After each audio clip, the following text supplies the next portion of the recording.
did hear from two of the German auto CEOs after they came from that meeting at the White House. They were scheduled to meet with senior members of the administration.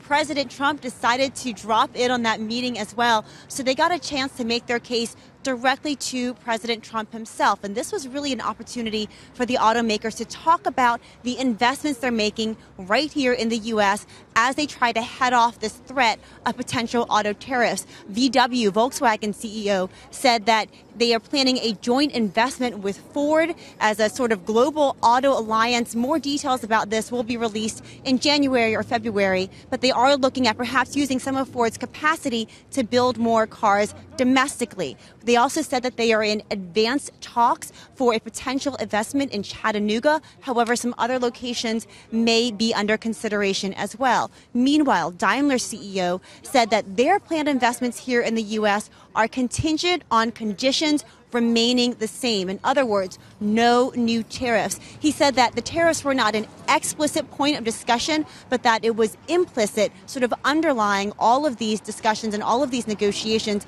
and that he did feel that the threat of future tariffs has been reduced. Back over to you. All right, Elon, thank you. Elon Moy in Washington. Let's bring in Phil LeBeau, who's with us here on set. Any surprises here? We're sort of expecting the VW CEO to make some sort of gesture in terms of boosting investment here in the U.S. And VW needs to. Look, they have long underperformed in the U.S. They really haven't put the effort in that they need to be a true player in the United States. I'm not surprised by any of these comments. And I hear this from people a lot where they say, well, why don't the German automakers build more cars in the U.S. instead of importing them from Germany?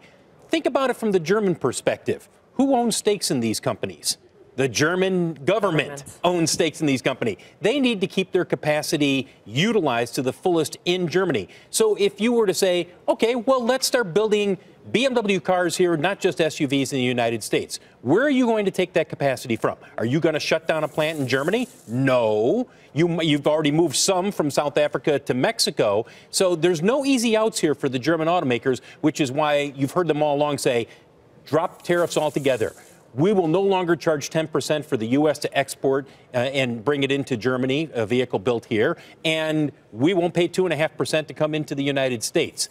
These investments that they're making, they are not insignificant, but they're not going to move the needle a lot. And as far as Volkswagen and Ford in this alliance and whether or not Ford could use some of its excess capacity, Ford's got a lot of excess capacity. And so that this will make sense that at some point that might happen, but I don't think it's going to sop up a lot of capacity here. Is this going to turn into GM using some of its excess capacity with regard to the Cruise, trying to come up with something there to make the U.S. happy and maybe tie up again with the automakers? I don't think so. I don't think so. I think GM has decided we are going to be a smaller company. We are not going to be building sedans and cars. I mean, we'll build certain ones. They're never going to go away. The Corvette's never going to go away. But you will not see them making the mass market models. They've made that decision here, and that's what was behind their decision. I wonder, too, about if the bigger concern, and you hear some of the D.C. folks watching this, is the potential for the U.S.-EU trade talks. We've been talking so much about China, but if those talks don't go well and all of a sudden we get a tweet that says, you know what, there's going to be more tariffs on the EU cars as a result. And what did I say earlier? This is the hammer that the Trump administration uses with all of their trade talks. They did it with Canada and Mexico. They did it with China, still doing it with China. I think that we are likely to see this chatter, this potential use of a 25% tariff. I think it's going to be out there for a while. We got that tweet in 2017, which is what was sparked the worry for the EU. So as long as the EU trade talks continue, this is going to continue.